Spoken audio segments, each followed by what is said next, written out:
سبحان رب السماوات والأرض رب العرش عما يصفون فذرهم يخوضوا ويلعبوا حتى يلاقوا يومهم الذي يوعدون. Ketika kita lepas dari satu kesesatan, jangan dibilang sudah aman, karena masih banyak lubang-lubang kesesatan yang lain, itu masih banyak. Nah, dari sini ada tuntutan nih buat kita apa? Terus belajar. Tuntutan untuk terus belajar. Gitu ya. Saya tidak katakan selama kita di Jukam kita nggak belajar apa-apa. Enggak. Kita juga banyak dapat ilmu dari sana.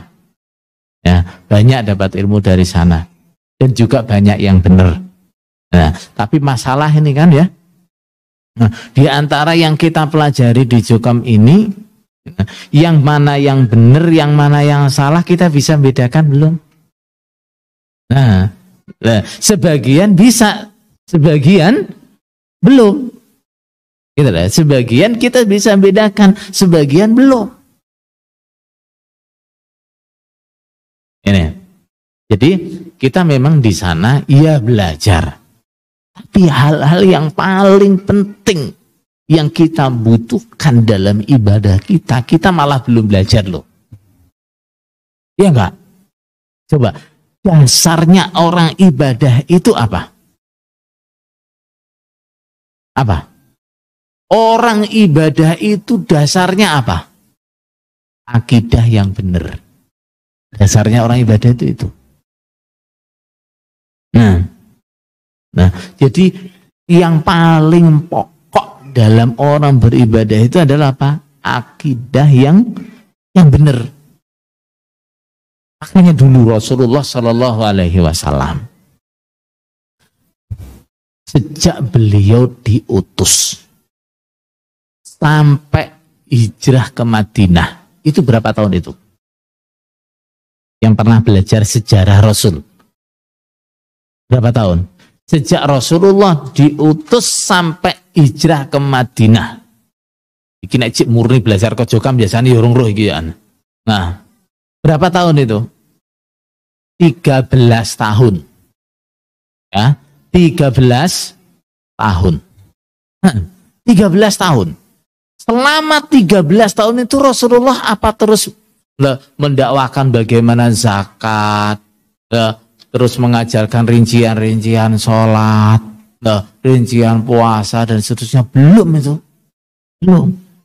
Nah, selama 13 tahun itu fokus dakwah Rasulullah Sallallahu Alaihi Wasallam dalam masalah apa? Akidah. Akidah. Nah, kewajiban sholat 5 waktu itu kapan turunnya? Saat Isra Mi'raj. Isra Mi'raj itu kapan, Pak? Wis kabien. Selesai jawabannya, wis kabien. Isra Mi'raj itu kejadiannya kapan itu? Nah, 2 tahun, ada yang mengatakan 1 tahun sebelum hijrah. 2 atau 1 tahun sebelum hijrah. Itu baru turun kewajiban apa? Sholat 5 waktu. Puasa Ramadan kapan? Nah, 2 Hijriah, setelah Rasulullah 2 tahun di Madinah. Nah, ini menunjukkan apa, saudara sekalian? Bahwa hal yang paling penting dalam ibadah kita itu adalah apa? Akidah kita ini. Nah, kenapa ini? Nah, karena kalau orang itu akidahnya benar, coba akidah itu tempatnya di mana? Di hati. Akidah itu tempatnya di hati. Semua yang keluar dalam bentuk perbuatan kita, ucapan kita, itu semua perintahnya siapa? Perintahnya hati. Kalau ada orang mengatakan, nah, hati itu adalah raja,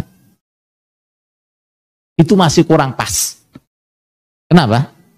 Karena raja itu kalau perintah masih ada ditentang, ya enggak? Nah, raja itu kalau dia perintah rakyatnya kadang masih nentang. Tapi hati ini nggak pernah perintahnya kita tentang, ya nggak? Nah, semua yang keluar itu semua perintahnya hati, ya nggak? Nah, saya ngomong gini perintah siapa? Hati. Tangan saya gini-gini ini perintahnya siapa? Hati. Semuanya hati. Hati semua yang merintah. Coba bayangkan, ketika hati ini isinya akidah yang benar, akidah seperti yang diajarkan oleh Rasulullah Sallallahu Alaihi Wasallam, akan muncul apa? Akan muncul ucapan-ucapan yang sesuai dengan Al-Quran dan Sunnah, perbuatan-perbuatan yang sesuai dengan Al-Quran dan Sunnah, dan seterusnya. Tapi coba, kalau isi akidahnya salah, akidahnya dengan benar, kita bisa ngelihat gimana teman-teman kita di sana kayak apa. Itu orang-orang yang sebenarnya kalau kita kenal sebelumnya ini ya orang-orang karakternya baik, orang-orang pintar, gitu kan ya. Tapi karena dalam hati dia itu dipenuhi dengan akidah yang keliru, gimana?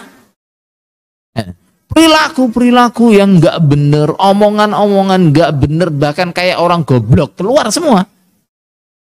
Keluar semua. Ini. Jadi, ini tugas kita ini. Belajar akidah yang benar, belajar. Ya, belajar akidah yang benar dulu. Ya, kitab-kitab yang secara ringkas memberi kita panduan akidah yang benar, kita pelajari. Ya, kita pelajari. Fokus ke sini dulu. Ya, seperti misal kitab Ushulus Tsalatsa, kitab Tauhid, atau kitab-kitab akidah yang disusun dengan metode modern. Ya, yang penting kita tahu dulu akidah yang benar itu harusnya kayak gini. Sudah? Kalau ada lebihan waktu, kita juga perlu tahu. Di luaran itu ada akidah-akidah yang nggak benar yang seperti apa saja. Nah, kenapa? Nah, ini nanti bisa nambahi keimanan kita.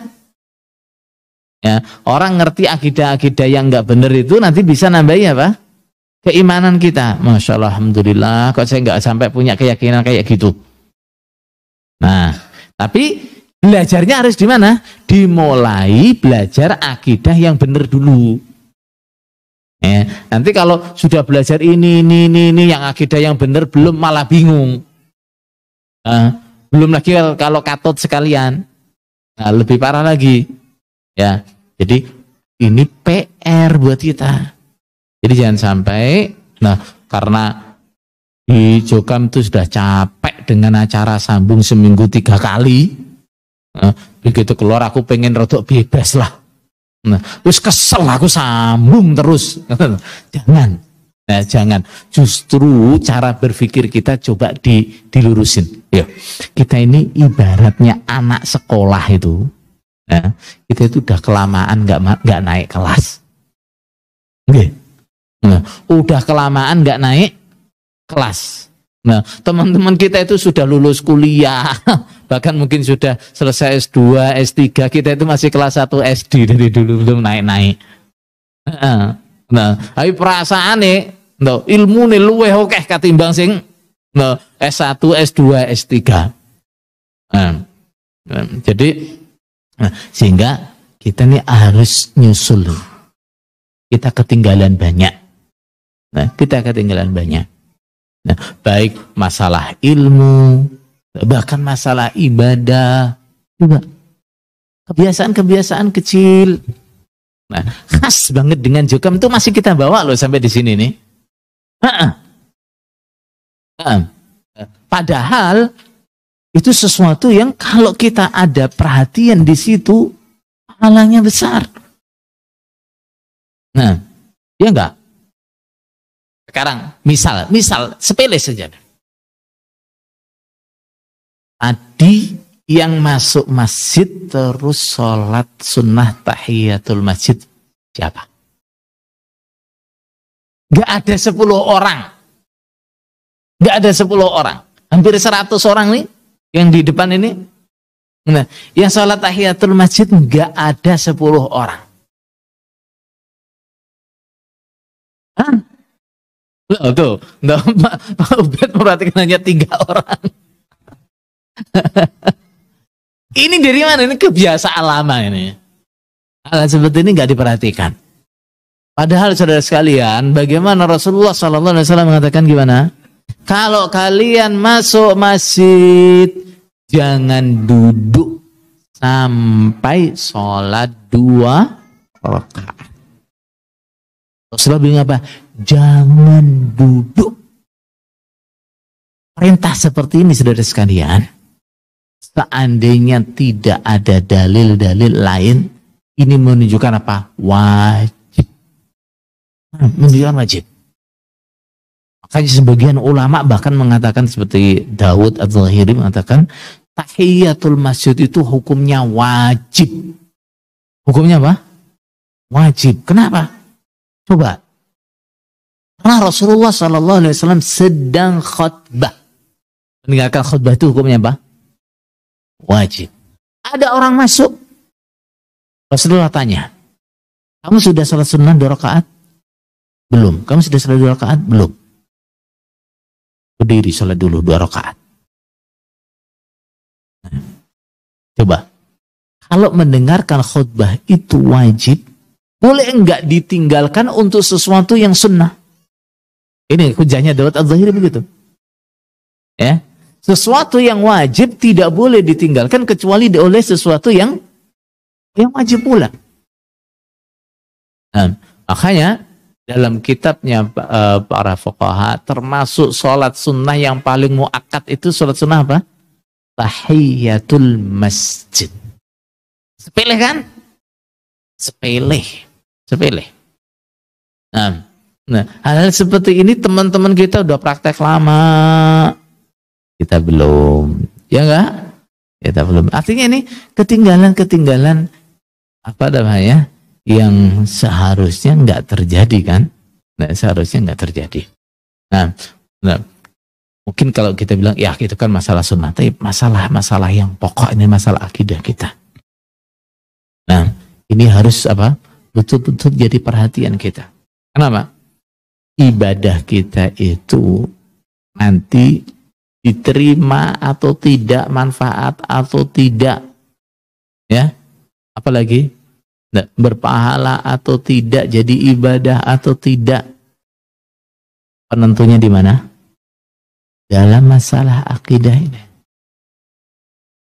Nah, orang kalau sampai akidahnya keliru, misalnya sampai pada kekufuran, sampai pada syirik akbar, ibadah apapun gak diterima loh. Nah, orang kalau sampai ibadah kekeliruan akidahnya sampai pada kekufuran atau syirik akbar, ibadah apapun gak diterima. Ini gak diterima ibadah apapun. Makanya ulama begitu membaca ayat wa ma wa ma khalaqatul jinna wal insa illa liya'budun. Apa yang dimaksud ya'budun? Yuwahhidun. Nah, mereka tidak diperintahkan, aku tidak menciptakan jin dan manusia kecuali agar beribadah kepadaku. Apa yang dimaksud dengan ibadah ini? Bertauhid. Kenapa? Tanpa tauhid ibadah kita enggak diterima. Ya diterima. Tauhid itu masalah apa? Masalah akidah. Ya ayyuhalladzina amanu ittaqullaha haqqa tuqatihi wa la tamutunna illa wa antum muslimun.